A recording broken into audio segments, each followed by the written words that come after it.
ladies and gentlemen. Welcome back to Power Vacuum. I'm your host, Belmont. And in a stunning turn of events, somebody suing Warner Brothers Discovery actually lost. Let's get into this from the Hollywood Reporter. Behind Warner Brothers, I guess they don't have to say Discovery. Is that like an option? I saw this headline earlier, but I know it's Warner Brothers Discovery now, but I guess it's optional if you want to call it that, especially in legal terms. But behind Warner Brothers' 125 million arbitration win against Village Roadshow over Matrix Resurrection. So my mistake.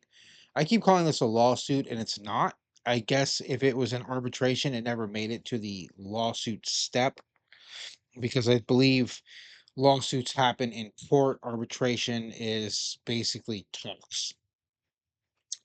A Bet the Company lawsuit filed by Village Roadshow against the studio ultimately helped bankrupt the financier, which was found to have breached a series of deals over the Matrix films.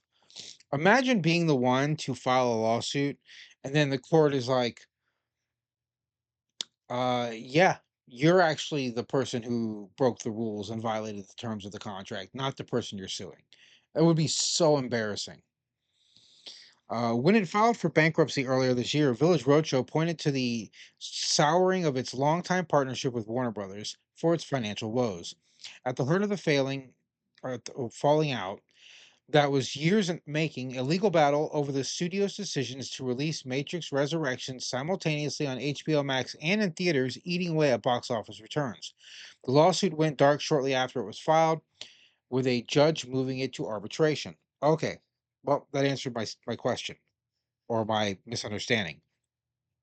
It was a lawsuit. The judge dismissed it and moved it to arbitration, probably because the judge found the plaintiff to be in the wrong. A year later, an arbitrator found in favor of WBD, it's Warner Brothers Discovery, by the way, and awarded the studio roughly 125 million. The Hollywood Reporter has learned of the previously unreported figure. It was found in 2023 that Village Roadshow breached a series of deals involving the Matrix films by failing to pay its 107 million share of the co-financing arrangement, according to a person familiar with the situation who was granted anonymity based on the matter is confidential. Confidential. The debt remains unpaid. Holy shit. How stupid do you have to be to file a lawsuit when you are against someone when you currently owe them over $100 million? Are you serious? That's that's unfathomable. It's something I can't understand. That just the stupidity. Holy shit. In March, Village Roadshow filed for bankruptcy protection. The move from the company, once one of the most prolific behind the scenes financiers in Hollywood that backed the Matrix and Oceans franchises, came after a costly endeavor aimed at creating content in house and the 2022 lawsuit, which irreparably decimated the working relationship with WBD, wrote Village Roadshow chief restructuring officer Keith Mabe in a court document. Matrix Resurrections wasn't the only film at issue in that legal battle. Village Roadshow alleged that it was shut out of co financing sequels and remakes to key franchises based on movies it shares the rights with WBD, including Wonka, Joker, and Am I Legend. Oh, let's be real, Am I Legend's not making any money. Wonka is so now when you say Wonka, do you exclusively mean the new one with Hugh Grant, Timothy Chalamet, or do you mean Wonka as a brand, like the one with Johnny Depp and Gene Wilder, the Charlie and the Chocolate Factory and Willy Wonka and the Chocolate Factory, or do they just mean Wonka, the movie itself? I'm gonna assume it just means Wonka because it specifically states just Wonka. One example that predated the Matrix feud, Village Roadshow wanted in on a TV series that was being developed based on Edge of Tomorrow, but was told the project wouldn't move forward if it didn't relinquish its rights, according to court filings. WBD ended up abandoning the show. Thankfully, holy shit, that would have been terrible.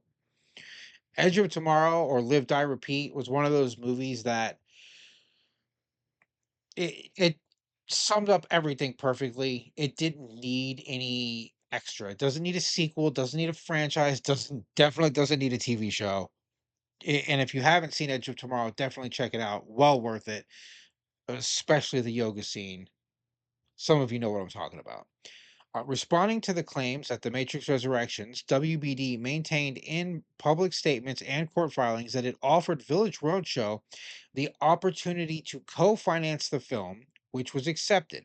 The financier later refused to pay its share of the movie, which cost roughly $200 million to make and $100 million to market. According to the court document, WBD prevailed on claims Village Roadshow advanced for unfair competition, breach of contract, and breach of implied covenant of good faith and fair dealing, which covers bad faith dealings, said the person familiar with the arbitration. An arbitrator sided with WBD that Village Roadshow breached the co-ownership and distribution agreements, added the person who confirmed that the studio was awarded over 107 million in damages plus 17 million in interest. Jeez, 17 million in interest? That's a lot. The ruling has been confirmed on appeal, though damages will be recalculated to account for the would be day and date license for the movie and other distribution revenues that WBD had already received and would have had to pay, according to court documents. The studio remains confident that the award will stand. A source says interest on the outstanding co-financing obligation has ballooned to nearly 32 million.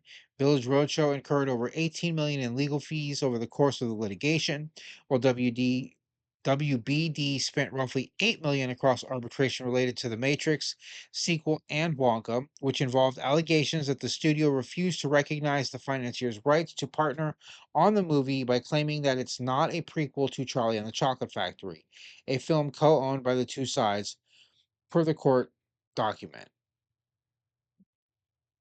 Wait, so it's not a prequel? I guess an origin story doesn't have to always be a prequel. It can be its own thing. And I guess that was their argument. The studio is looking to collect on the debts as Village Roadshow looks to sell most of its assets. Last month, the court approved a 417.5 million offer from Blade Runner 2049 producer Allen Media Group for Village Roadshow's film library, including stakes in The Matrix and Ocean's franchises. The stake or the stalking horse bid, which set its price floor for the assets, will be tested at auction. Rival offers, including the Warner Brothers Discovery and investment firm Content Partners, may still surface ahead of the deadline May 16th. Okay, so this deadline's passed, so we should be hearing about what actually happened in the next couple days. This article was from the 15th, so the day before. Also up for sale, the derivative rights to proven tentpoles, among other movies, and Villages Roadshow's studio business since 2018. The company has had 99 feature films and 233 television series in development, though only 6 movies and 7 television shows went into production at a price tag of 47.5 million. None of them were able to turn a profit, indicating sustainability in the endeavor aimed at creating content in-house. WBD and Village Roadshow declined to comment for this story. I'm sorry. 99 feature films and 233 television series were in development, but 6 movies and 7 TV shows went into production. That's an incredibly high failure rate. I wonder if every studio has some nonsense like that. I would love to get these kind of numbers, for Universal, for Disney. How many things are enter the beginning of production but never make it to a final concept? Because that's nuts. That's, what, less than 6%, 5.5 or 5 point, what, 0.125% or something like that make it. And then 233 television series, only 7 went into production. So basically, when they say pitch a TV show, it can get picked up. They're not lying, but whether or not it actually goes into production, that's a different story. These numbers are crazy. to think about. No wonder they're failing. They need to like green light more stuff and actually produce things if they want to make money. You can't make money in the film industry if you don't make films. But this is just a wild story. I can't believe some of the stuff I read. We're $100 million in debt with you and we're gonna sue you. What were you thinking? What were you thinking, Village Roadshow? And now you're done. I don't even know what you actually were. I always assumed Village Roadshow and Antique Roadshow were the same thing, but I guess not, because Village Roadshow is a financier and Antique Roadshow is a TV show that has people bring in old shit and they appraise it. But there you go. Warner Brothers Discovery winning a rare lawsuit that they didn't even file. Must feel good for them right now. It's, because they've had a lot of losses lately, so they kind of needed at least some kind of win. But that's all I have for this report. This is your host, Belmont, signing out.